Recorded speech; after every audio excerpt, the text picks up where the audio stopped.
This is round number 10, Monster Energy Supercross. Will it be Eli Tomac continuing to roll?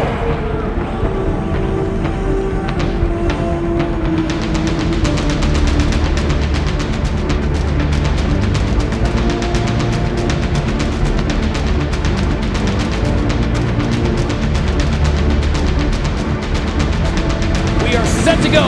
250 main event. Kyle Chisholm sits in second, Ricky.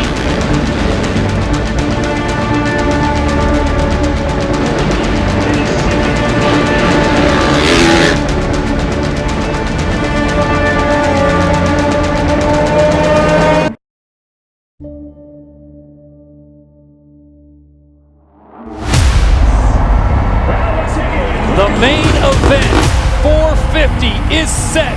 The gate is loaded. And we're off.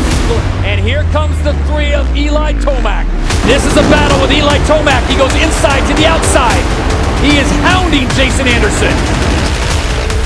This is an amazing performance for Eli Tomac. He makes it 3 mains in a row. Tomac claims the victory in the Motor City.